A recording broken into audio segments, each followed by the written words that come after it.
Significado metafísico de los 10 mandamientos de Moisés, por Condy Méndez.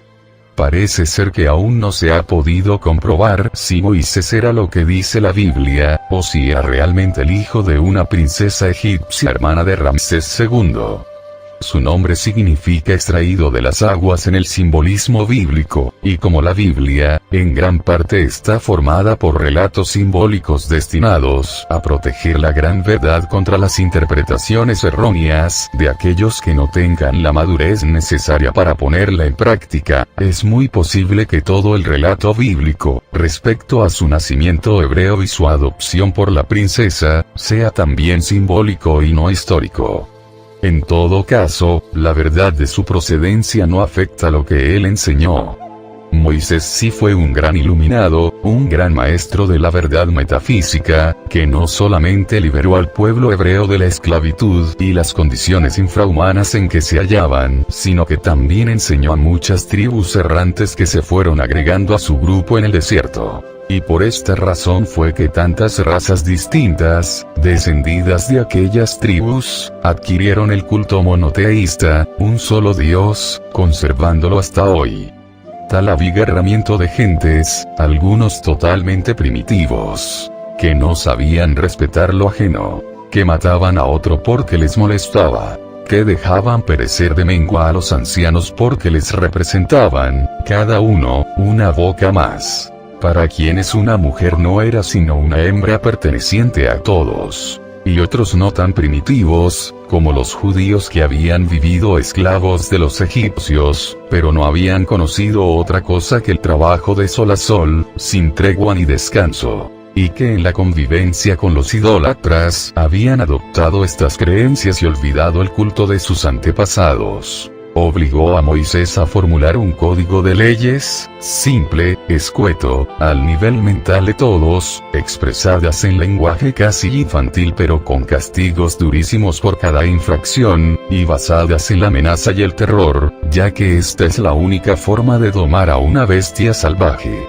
Moisés había sido educado en el templo de Heliópolis, que era, como quien dice, una universidad. Allí enseñaba lo que llamaban geometría en aquel entonces, y que incluía, no solamente las matemáticas, sino la metafísica, la astrología, la numerología, significado de los números, un simbolismo triple que usaban los de aquellos tiempos para dejar registrada su sabiduría, al servicio de las generaciones futuras, a medida que evolucionaran. El primer aspecto de esta simbología era sencillo, se refiere a la vida y mundo de los humanos.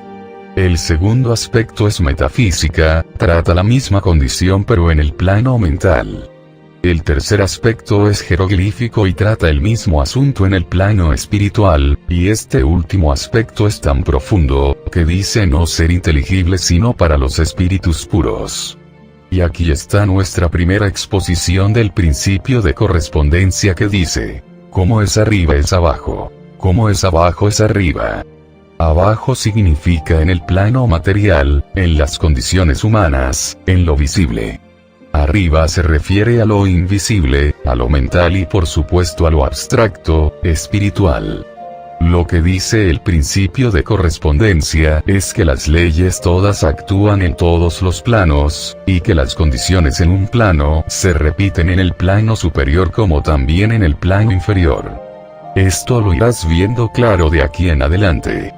Así elaboró Moisés sus 10 mandamientos o Sefer Bereshit, como se llama este código de leyes en idioma hebreo, para que la humanidad a medida que fuera evolucionando y despertando, se fuera iniciando en la enseñanza superior. Y la siguiente interpretación no es invento de ningún hombre. Fue dejada en claves conocidas por los muy adelantados pero mantenidas ocultas a través de estos milenios. Como verás luego, ya la humanidad aprendió la primera lección, o sea, que aprendió a obedecer la ley en su primer aspecto. La mayoría es adulta mental y moralmente hay un gran sector de la humanidad que ya está protestando en su interior por las contradicciones que hay entre el dogma y el sentido común, y esta es la señal que indica el momento de dar el paso hacia adelante. La mayoría, pues, comienza a razonar en escala alta. En síntesis, los 10 mandamientos dicen: 1. No hay sino un Dios. 2. No fabricarás imágenes, no las adorarás ni les rendirás culto. 3. No tomarás en vano el nombre del Señor tu Dios. 4. Acuérdate de santificar el día séptimo. 5. Honra a tu padre y tu madre. 6. No matarás. 7. No cometerás adulterio. 8. No hurtarás. 9. No levantarás falso testimonio. 10. No codiciarás. Este grupo de leyes se divide en 2 grupos. 8 mandamientos aparentan ser prohibiciones y comienzan con la palabra no. Estos son los número 1, 2, 3, 6, 7, 8, 9 y 10. Los números 4 y 5 son recomendaciones. A primera vista, el ser humano que aún no ha aprendido a razonar en el plano mental espiritual, los entiende como prohibiciones o normas de conducta. Esto era necesario para que la gran mayoría de la humanidad recibiera la noticia, y luego se acostumbrara a no matar, no robar, no mentir, no codiciar, a pensar en el prójimo y a la idea de un solo Dios. En tiempos de Moisés, la población del mundo se hallaba reducida a un número y a un sector de la tierra relativamente muy pequeños. Sin embargo, en esa área y en ese número pequeño, la gran mayoría era totalmente ignorante. Y el resto menos ignorante, solo contaba con algunos realmente adelantados, o educados. A la gran masa humana de hoy le ha costado tremendos golpes y porrazos, individuales y colectivos, aprender a comportarse habitualmente de acuerdo con las reglas de ética sentadas por Moisés. Y aun visto por encima, diríamos que no es así. Diríamos que la humanidad sigue matando, robando y mintiendo como si tal cosa, pero esto no es la verdad. No es verdad con respecto a la gran mayoría. La gran mayoría desea la libertad de adorar al Dios único como a ella mejor le plazca. La gran mayoría ya no roba, ni mata. La gran mayoría ama y cuida a sus ancianos. Y finalmente, la tierra entera conoce y cumple la recomendación de descansar un día por semana, el domingo. Es la minoría la que rompe las leyes terrenas. Es una minoría muy reducida la que vive en las cárceles. Es la minoría la que desconoce a Dios. Y finalmente, si aún existen humanos que ignoran que hay una cosa llamada la ley para castigar al que se comporte mal, esos son la gran excepción que comprueba el adelanto de la mayoría. Ha llegado, pues, el momento merecido ya por la gran mayoría humana, de dar el próximo paso adelante, o sea, de recibir y comprender el segundo aspecto de la trilogía simbólica ya mencionada, el que trata del plano mental. Porque el tercer aspecto, el jeroglífico, no lo comprenderemos hasta que seamos limpios de todo error. Cuando se nos pueda catalogar de espíritus puros, o sea, cuando hayamos aprendido a amarnos los unos a los otros. Y vamos al grano. Los 3 primeros mandamientos exponen el principio de mentalismo ya tratado, de manera que no los vamos a desentrañar sino al final, después de exponer lo que encierran los mandamientos números 6, 8, 9 y 10, o sea, no matarás, no hurtarás, no levantarás falsos testimonios y no codiciarás. Para empezar a poner en claro, el vocablo no tiene la misma intención de aquellos afiches que nos colocan en puntos determinados de las ciudades y que dicen no tirar basura, no pise el césped. Estos son actos que la ciudadanía puede cometer pero no debe, y así se lo ordena la autoridad. El no de los mandamientos significa no puedes por más que lo intentes. Que es inútil y absurdo que sigas creyendo que lo puedes hacer porque no lo lograrás. Mi maestro decía que el no del Pentateuco equivale, en el idioma de hoy, a que alguien dijera, no atravesarás a nado el océano Atlántico. ¿Por qué? Porque ya tú sabes que no lo puedes intentar siquiera. No posees la fuerza. El cuerpo material no tiene voluntad propia. No puede oponerse ni mandar. La vida está en el espíritu, en el alma, en el yo superior. Al abandonar esta el cuerpo de carne y hueso solo queda la masa inerte, sin la vida.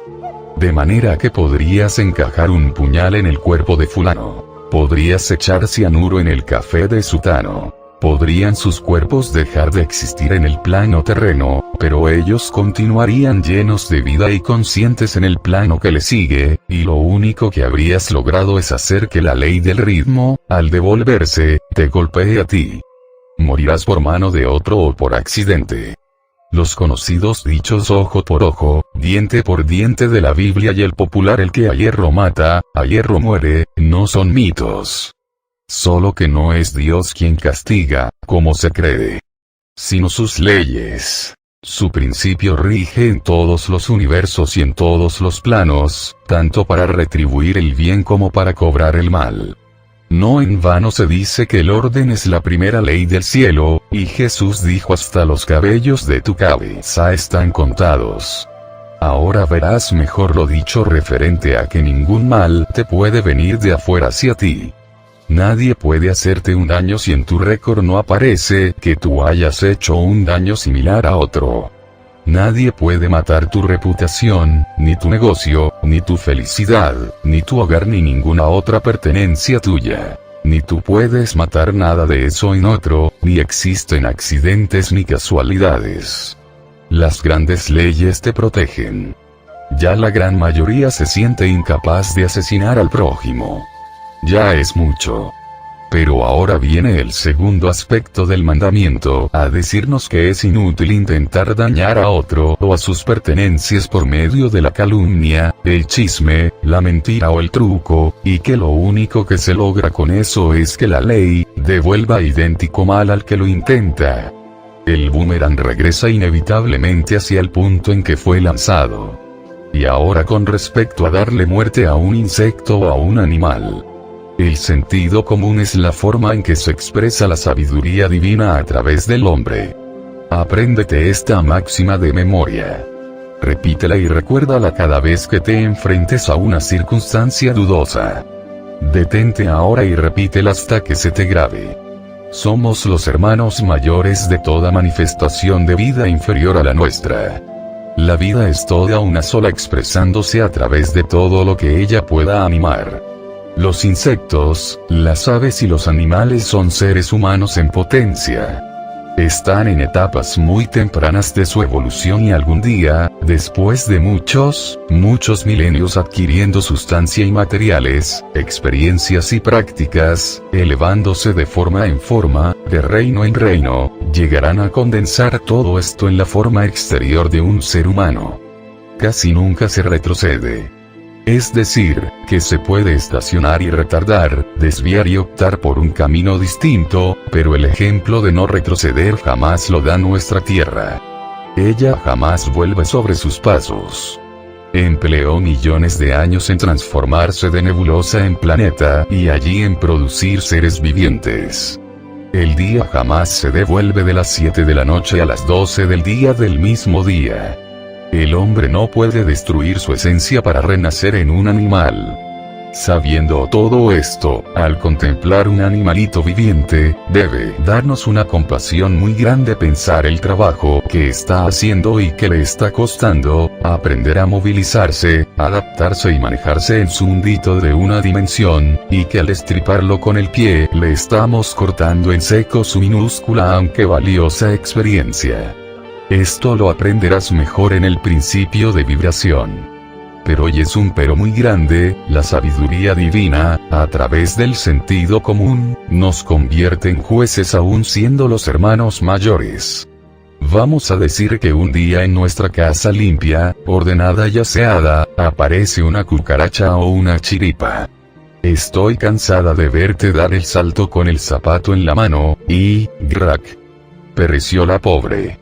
Y ahora me dirás, pero ¿cómo? ¿Voy a dejar que se cunda mi casa de esos animales? No, en absoluto. No puedes, ni debes permitir que permanezca ni un segundo más bajo tu mismo lecho. Tú, en tu carácter de hermano mayor, tienes el deber de vigilar, de enseñar, de corregir y de frenar a tus hermanos menores. No puedes permitirles que aumenten indebidamente ni que se introduzcan en donde no pertenecen. Tampoco debes permitir que otro, ni siquiera un animalito irracional, abuse de ti. Si lo permites, haces mal. Pero para eso tienes tú la mente que esos seres no tienen aún, y por eso dijo Moisés en Génesis, capítulo 1, ver. 26. Hagamos al hombre a nuestra imagen, conforme a nuestra semejanza. Y señoree en los peces del mar, en las aves de los cielos, en las bestias, en toda la tierra y en todo animal que se arrastra sobre la tierra. Y creó Dios al hombre a su imagen, a imagen de Dios lo creó. Fíjate que esto último lo dice 3 veces. Cuando la Biblia repite 3 veces significa que la frase tiene idéntico significado en los 3 planos. En otras palabras, que no ha de buscarse la interpretación metafísica o jeroglífica, que ella expresa una verdad eterna y fundamental. Ahora, los animales, o seres irracionales, no tienen un espíritu, digamos, individual. Tienen lo que llamamos espíritu de grupo, o sea, que el gran conjunto de cada especie forma un espíritu. O tal vez no sea sino una partícula de un espíritu. Eso no lo puedo conocer. No he llegado a esas alturas. Lo cierto es que ellos, los seres irracionales, actúan en grupo y por líneas ya determinadas de acción. Por ejemplo, las abejas. Un tipo de abejas obedece al instinto de construir panales de cera. Otro al instinto de atender a la reina y así sucesivamente. Son acciones automáticas. Ellas individualmente no piensan, piensa por ella el gran conjunto que forma una mente, y las guía por medio del instinto, podríamos decir. Empleando la ley de correspondencia, vemos cómo corresponde esta actuación mecánica de las abejas a una situación similar en el reino humano. En la construcción de un edificio, por ejemplo, hay muchachos cargadores de agua. Hay albañiles que pegan ladrillos. Hay carpinteros que hacen puertas. Y obreros especializados en molduras, pinturas, adornos. Y todos trabajan casi mecánicamente, cada uno en su línea determinada, todos cumpliendo algo que está en la mente del arquitecto. En el hombre que corresponde, los pies hacen el trabajo automático de caminar.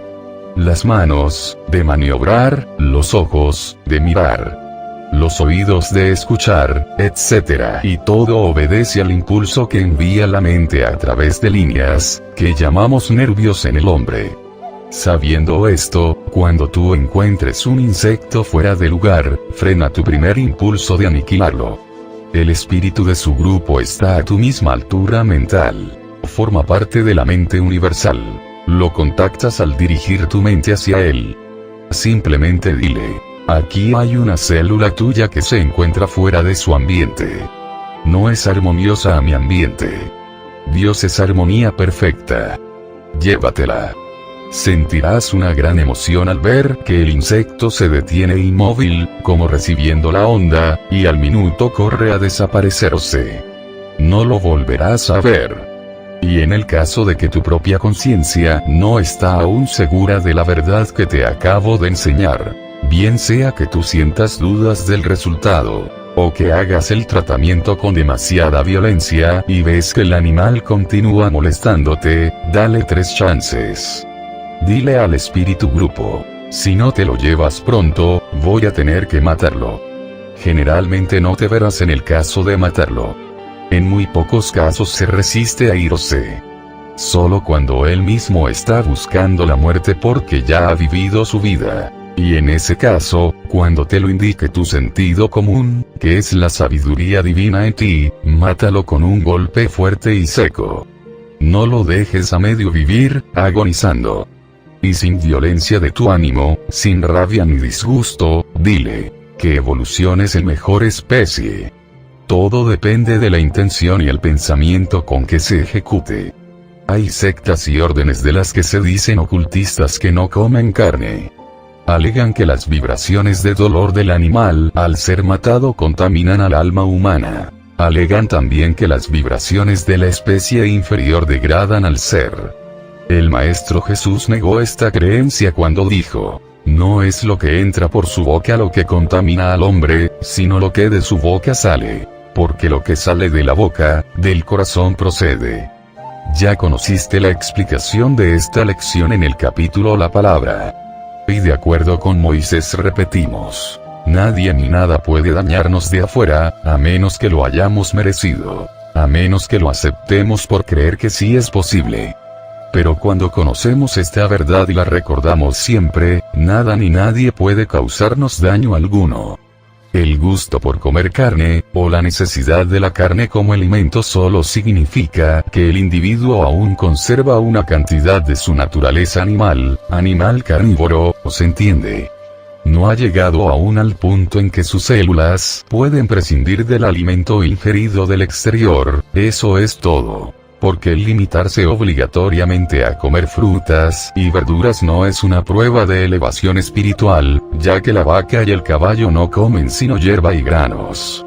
Al no más entrar a estudiar metafísica, comienzan a limpiarse las células del cuerpo por el hecho de que se empieza a vivir en un mundo mental espiritual, y de acuerdo con el principio de correspondencia, como es abajo es arriba, como es arriba es abajo.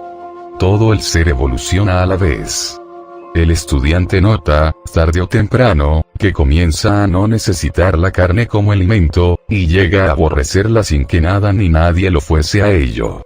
Algo muy importante. Cuando estudies el principio de vibración podrás comprobar la verdad científica. Que es imposible que una vibración de menor frecuencia pueda dominar a una de mayor frecuencia. El animal vibra en un plano inferior al hombre. ¿Cómo podrá jamás afectar a este? Únicamente bajo una condición. Que el hombre esté ignorante del principio de vibración y crea posible el ser afectado por las vibraciones del animal. Creyéndolo, lo está aceptando y por lo tanto, sometiéndose a una ley inferior a él. Por esta misma razón es que no se puede matar. La vida es positiva. La muerte es negativa, o sea, que es la negación de la vida. La vida es indestructible. No puedes matar por más que lo intentes.